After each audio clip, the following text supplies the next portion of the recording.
Assalamualaikum warahmatullahi wabarakatuh. Di sini Ibu akan mengulas kembali tentang penyelesaian dari persamaan trigonometri. Yang pertama tentang fungsi sinus, fungsi kosinus, dan yang terakhir adalah fungsi tangen. Sebenarnya kita punya 6, dimana kebalikan dari sinus, kosinus, tangen, kemudian kotangen, dan seterusnya. Tapi yang kita bahas hanya 3 dulu, karena di tingkat SLTA kita hanya membahas tentang 3 ini saja. Yang pertama, fungsi sinus. Tolong diperhatikan, kemarin kalian sudah mempelajari ya, membaca, meresum, kemudian mencoba mengerjakan, dan ternyata masih banyak sekali yang bingung. Makanya Ibu bikinkan video ini untuk membahas.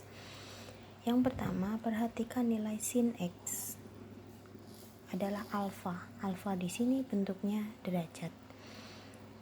Bagaimana cara mencari nilai X? X yang pertama itu kita gunakan alfa dikalikan K. K ini pengalinya. Dari satu lingkaran penuh itu kan 360. Nah, kita akan membahas lebih dari satu lingkaran penuh. Mungkin ada 3 lingkaran dan seterusnya. Makanya kita cari alfanya dulu. Kemudian X yang kedua 180 dikurangkan alfa plus K 360. Oke, kita bahas yang derajat aja dulu semua.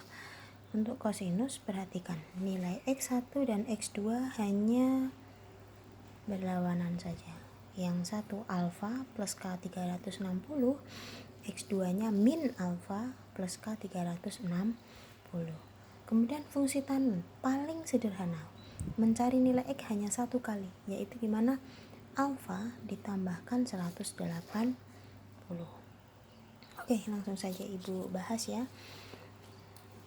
Contoh, tentukan penyelesaian dari persamaan trigonometri sin min setengah akar 3. Ingat, di sini ditentukan batasnya yaitu antara 0 sampai 360 derajat. Berarti kita hanya membahas tentang satu lingkaran penuh.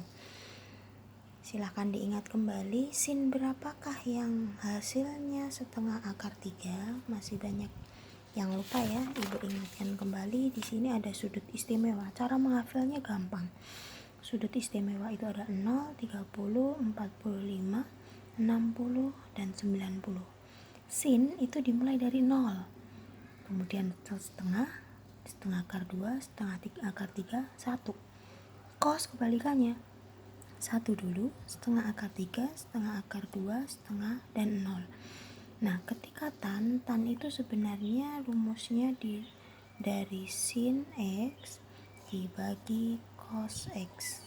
Oleh karena itu 0 dibagi 1, 0. Setengah dibagi setengah akar 3 itu hasilnya sepertiga akar 3. Pembuktiannya gimana? 1/2 dibagi akar 3/2 itu sama dengan 1/2 dikali.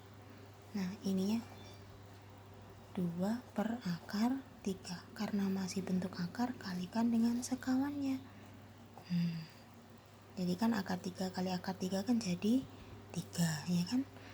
Ini bisa 2 dibagi 2, 1 kali 1 kali akar 3 akar 3 akar 3 kali akar 3 ketemulah di sini. Oke. Kemudian 45 setengah akar 2 setengah akar 2 1. Buktinya, cara pembuktiannya sama. Setengah akar 3 dibagi setengah adalah akar 3. Nah, di sini yang masih sering rancu, kalau 1 dibagi 0 hasilnya tak terdefinisi atau tak hingga. Gitu ya. Jadi kalau tadi setengah akar 3 mana? Sin 60 setengah akar 3. Berarti negatif adalah min sin 60. Oke. Ibu ingatkan kembali dalam grafik di sini all semuanya positif. Jadi sin, cos, dan tan itu hasilnya positif karena positif dibagi positif adalah positif. Kemudian di kuadran 2, nah seperti ini sebenarnya. Nah, Kuadran I2 itu kan lebih dari 90 tapi kurang dari 180, itu nilainya tannya yang positif. Begitu juga di sini. Yang di sini sinnya positif, di sini positif, di sini positif. Jadi gampang. Nah, semuanya. Jadi cos, tan, sin, dan semuanya positif. Jadi kalau di kuadran 4 yang positif siapa? Cos. Kalau di kuadran 3 siapa yang positif? Tan. 2, sin. Kuadran 1 itu semuanya. Oke, kita kembali ke permasalahan yang tadi. Karena kemarin kan itu trigonometri yang kelas 10, jadi ibu hanya mereview aja. Kita lanjutkan. Sin X setengah akar 3 tadi, sin berapa? 60 kan? Karena harganya negatif berarti min 60. Oke, langsung saja. Berarti X1. Maka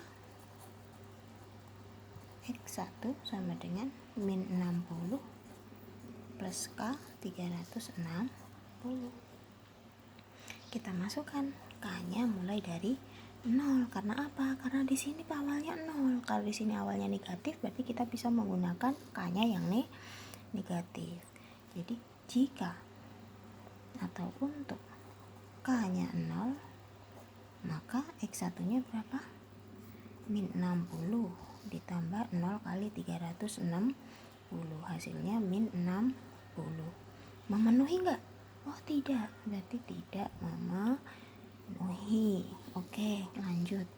Untuk K sama dengan 1, X1 nya berapa? Min 60 ditambah 1 kali 360. Total berapa? 360 dikurangi 60, 300. Memenuhi enggak di sini? Oh, memenuhi. Nah, kemudian kita masukkan untuk K-nya 2. X1 berarti min 60 ditambah 2 kali 360. Perkalian dulu kan yang dikerjakan. 720 dikurangi 60. Berapa hasilnya? 606. Memenuhi enggak di sini? Oh, melebihi. Berarti tidak memenuhi, cukup. Berarti yang kita pakai hanya berapa? 300. Jadi kita mencari nilai X1 atau X2 itu yang harus memenuhi batas interval di sini. Oke, X1 sudah, berarti tinggal X2. Berapa tadi rumusnya? Rumusnya 180 dikurangi min 60. Oke. Ditambah K 360. Sama dengan 240 ditambah K 360. Oke, kita masukkan. Untuk K-nya 0. Berarti X2 240 ditambah 0 kali 360. Berarti jawabannya 240. Iya? Memenuhi enggak? Oh, memenuhi. Di antara itu memenuhi. Kemudian untuk K-nya, misalkan K-nya 1, X2 nya berapa? Berarti 240 ditambah 1 kali 360. 360 tambah 240 berapa? 600. Memenuhi enggak? Tidak. Ya udah, kalau enggak memenuhi mah enggak usah diterlanjutin untuk K4, K2, 3 dan seterusnya. Yang kita pakai hanya ini. Berarti bisa kita simpulkan bahwa penyelesaian